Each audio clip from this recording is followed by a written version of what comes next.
In this video, we'll discuss the retirement of the AAV, an amphibious vehicle that defined an era. Before we talk about the AAV itself, we need to understand why vehicles like it are so crucial and so dangerous.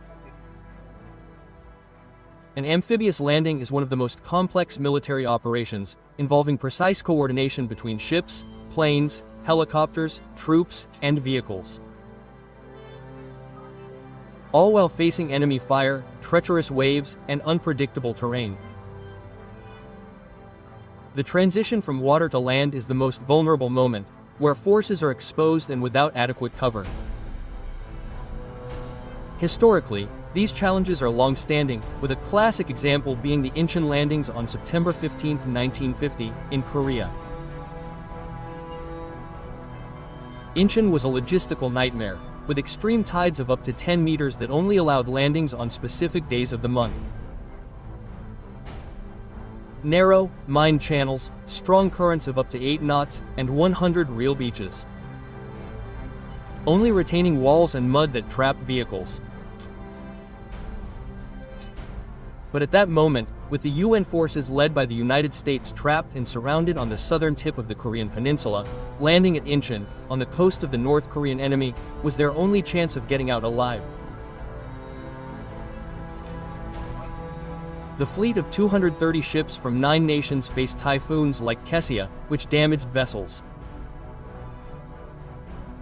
The LSTs had to be lightened to avoid running aground at low tide, and coordination between assault waves was chaotic due to rain, smoke, and poor visibility. The LVs, the precursors to the AAV, and the LCVPs, landing at the wrong points, mixed in with enemy fire from machine guns, mortars, and armored vehicles, inflicting heavy casualties on the Allied forces as they landed.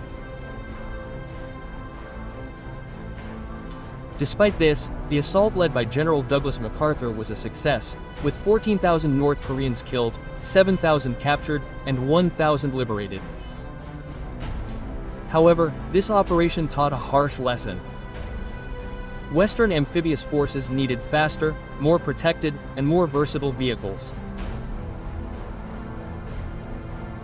In the Vietnam War, operations like Starlight in 1965 demonstrated similar problems, highlighting the inherent challenges of amphibious vehicles of the time, such as vulnerability to mines, coastal artillery, and adverse weather conditions.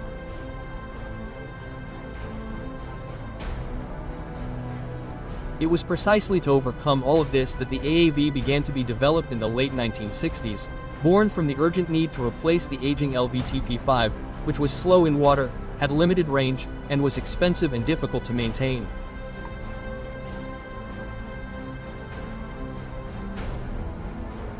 The Marine Corps wanted something that could transport troops from ship to shore through rough waters and continue operating ashore as a mechanized combat vehicle, supporting the Marines as they advanced. In 1964, the Marines launched a competition, and FMC Corporation, now BAE Systems, won with the LVTP-X-12 prototype.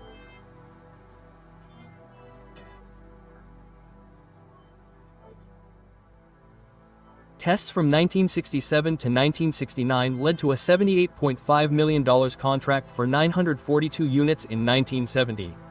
The vehicle entered service in 1972, dubbed the LVTP-7 and renamed the AAV-7A1 in the 1980s after upgrades.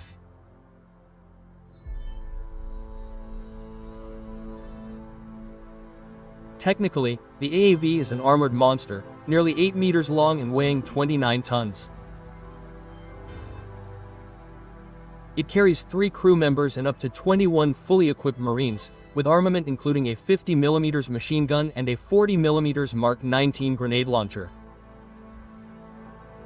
Its propulsion is provided by a 525 horsepower Cummins VTA 903T engine, allowing 72 km per hour, 45 miles per hour, on the road, 32 km per hour, 20 miles per hour, off-road, and 13 km per hour, 8 miles per hour, in water. On land, its range is 480 kilometers, 300 mi, and in water, 37 kilometers, 23 miles, surviving sea state 5, with waves up to 3 meters, 10 feet.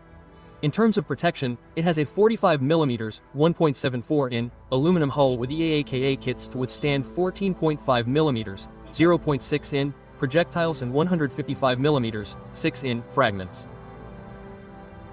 Operationally, it launches under its own power from amphibious ships, navigates to the coast, and advances inland, not limited to landing troops. The AAV has participated in dozens of conflicts, including the 1983 U.S. invasion of Grenada and the 1991 Persian Gulf, catching Iraqi troops by surprise off the coast of Kuwait. During the 2003 invasion of Iraq, it distinguished itself in the Battle of Nasiriyah, but 8 were destroyed by RPGs, mortars, and friendly fire from A-10s. Throughout this time, despite always being seen as reliable and easy and inexpensive to maintain, the vehicle began to demonstrate some serious vulnerabilities, such as weak protection against IEDs and RPGs, with its aluminum hull clearly insufficient to withstand more robust projectiles.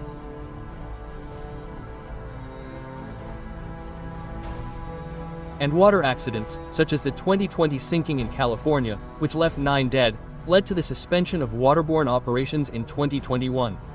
The Marines viewed the AAV as an old warrior, reliable, versatile, but antiquated. On the positive side, it was very easy to maintain and shared parts with the Bradley, further reducing repair costs. It also had good mobility on soft terrain like beaches and deserts. But on the downside, the interior space was cramped, it suffered from frequent failures in old components, and it was difficult to evacuate in emergencies, as in the 2020 accident, with many calling it a floating coffin.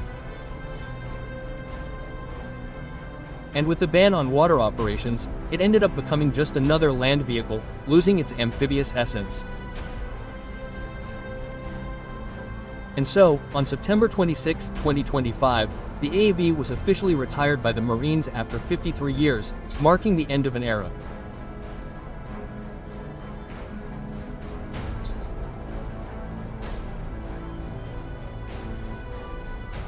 Its replacement was the ACV, an acronym for Amphibious Combat Vehicle, an 8x8, the result of a partnership between B Systems and the Italian company Iveco, chosen in 2018. The choice of the ACV was motivated mainly by its better protection, with a V-hull to absorb mine blasts, reduced thermal signature, greater mobility, reaching 105 km per hour on the road and 11 km per hour on water, but with a smaller troop carrying capacity, being able to accommodate only 13 Marines compared to the AV's 21, but with much more comfort and safety, especially in case of emergency evacuations.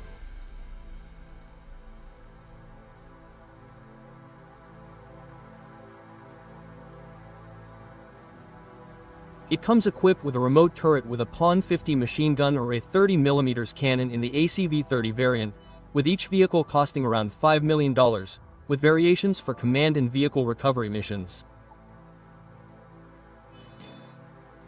It has been in acquisition since 2018, with the Marines planning to purchase 632 units in total.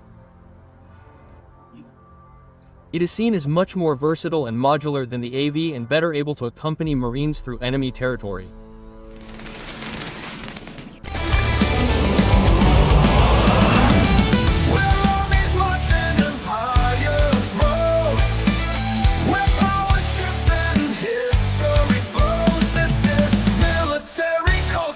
Cheese!